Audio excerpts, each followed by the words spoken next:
আমি এখন আজকে 16 ডিসেম্বর উপলক্ষে দেখেন কি করতে আছি। এই যে একটা মুরগির রান দেখছেন, এই যে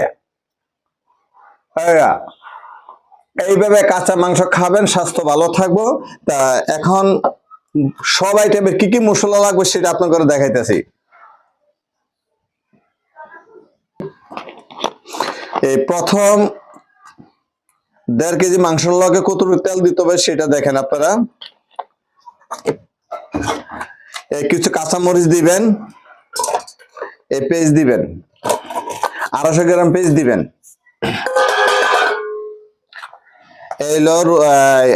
আদা, রসুন, পরিমাণে রসুনটা একটু বেশি দিলে সমস্যা নাই। আদা যদি বেশি পড়ে তাহলে বিশ্রী গন্ধ লাগে, খাওয়া যাবে না। এই আদা দেওয়া শেষ। আজকে দাওয়াত পাওয়ার কথা ছিল শ্বশুর বাড়িতে, আসলে ভাগ্য খারাপ, যাইতে পারি নাই। এই যে গরম মশলা হালকা একটু,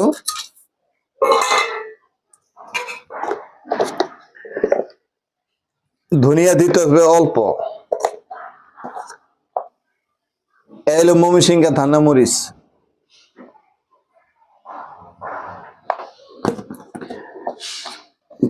সিরিয়ালে হলুদ দিলাম। তারপরে এখন সব দেওয়ার পরে এই যে মুরগির মশলা, এই পাশে লাস্ট টাইমে দেওয়া হইতাছে।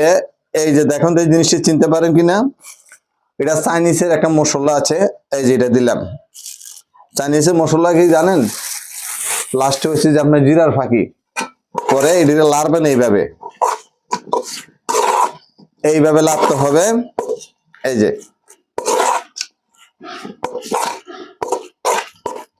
লাইরা, এই যে মুরগি মাংস এটা দিবেন।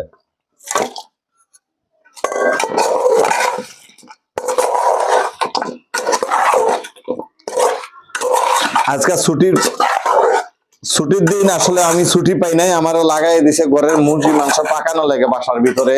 আচ্ছা বলেন তো, সারাদিন পরিশ্রম করার পর আজকে একটু রেস্টে থাকবো, তাও আমার হইতেছে না। খুবই সুন্দর। যাক, আলহামদুলিল্লাহ, আমার হাতে পাক খাইতে চাইছে, আমি পাক করে দেখাইতেছি। ওরা শিখুক, তাই না? বিয়ার পরে কিন্তু বড় শিখাইতে হয়, পাক শিখাইতে হয়। অনেক আছে ম্যাক্সিমাম যে পাক জানে না, কিছু না, তারপর তো পাক শিখাইতে হয়, তো শিখাই দিলাম।